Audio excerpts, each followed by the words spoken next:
ఈ 9 నెలల కాంగ్రెస్ పాలనలో రేవంత్ రెడ్డి తన మార్కు చూపిస్తున్నాడు. తన ముఖ్యమంత్రి కాగానే మొదట చెప్పినట్టుగానే కేసీఆర్ ఆనవాళ్లు లేకుండా చేస్తా అని ఆయన చెప్పినట్టుగానే ఇవాళ గురుకులాలన్నింటినీ కూడా నిర్వీర్యం చేసే కుట్రకు మొదటి రోజు నుండి ఆయన పూనుకున్నాడు. ఎందుకంటే సహజంగానే రేవంత్ రెడ్డి రక్తంలోనే ఫ్యూడలిజం ఉంది, రేవంత్ రెడ్డి రక్తంలోనే పెట్టుబడిదారి విధానం ఉంది, రేవంత్ రెడ్డి రక్తంలోనే నియంతృత్వం ఉంది, రేవంత్ రెడ్డి రక్తంలోనే దేశ్ముఖ్ల ఆలోచనలు ఉన్నాయి. ఈయన ఒక నయా దేశ్ముఖ్ లాగా ఇవాళ తయారై బడుగు బలహీన దళిత గిరిజన వర్గాల వ్యతిరేకిగా మారిపోయి ఇవాళ ఆ వర్గాలు గొప్పగా ఈ గురుకులాల ద్వారా ఎదుగుతున్నారు కాబట్టి వాళ్ళని అణిచేసేటటువంటి కార్యక్రమం, ఆ గురుకులాల్ని నిర్వీర్యం చేయడం ద్వారా దెబ్బగొట్టే కార్యక్రమాన్ని పెట్టుకున్నాడు. అందుకనే మీరు గమనించినట్టయితే ఆయన ఒక ఉపన్యాసంలో చాలా స్పష్టంగా చెప్పిండు రేవంత్ రెడ్డి. ఏమన్నాడు?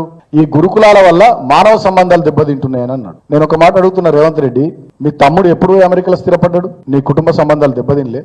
మీ కుటుంబాలకి వెళ్ళి మీ వాళ్ళు తరాలకు తరాలు పోయి విదేశాలలో ఉంటే చదువుకుంటే ఉద్యోగాలు చేస్తే అక్కడ స్థిరపడితే మీ కుటుంబాల్లో మానవ సంబంధాలు దెబ్బతినాయి, ఇంకా దగ్గర అవుతాయా? ప్రేమలు పెరుగుతాయా మీకు? అదే ఈ దళిత వర్గాలు, బడుగు బలైన వర్గాలు, గిరిజన వర్గాలు, మైనారిటీ వర్గాలకు సంబంధించినటువంటి ఈ కుటుంబాల నుంచి పిల్లలు ఉండి లేక, ఉన్నత చదువులు చదువుకునే స్తోమత లేక, ఊళ్ళల్లో ఆర్థిక పరిస్థితి సహకరించక, అక్కడి వాతావరణం అనుకూలించక ప్రభుత్వం ఇచ్చినటువంటి ప్రోద్బలంతో పక్క నియోజకవర్గంలోనూ, పక్క జిల్లాలోనూ, పక్క మండలంలోనూ గురుకులాల్లో చదువుకుంటే ఈ కుటుంబాల్లో మానవ సంబంధాలు దెబ్బతింటాయి. ఏం సిద్ధాంతం చెప్పినావు రేవంత్ రెడ్డి? అద్భుతమైన సిద్ధాంతకర్తవు, మానవ సంబంధాలకు సంబంధించిన అద్భుతమైన సిద్ధాంతకర్తవు నువ్వు.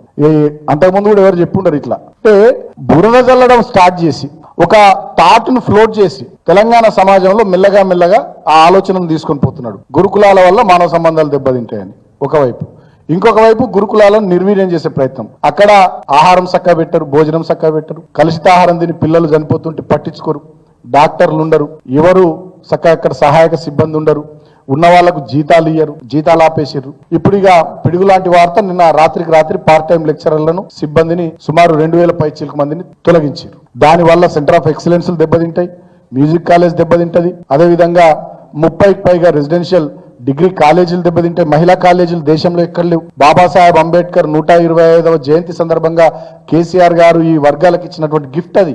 ఆ రోజు వారు అనౌన్స్ చేసిర్రు, అవి దెబ్బతింటాయి.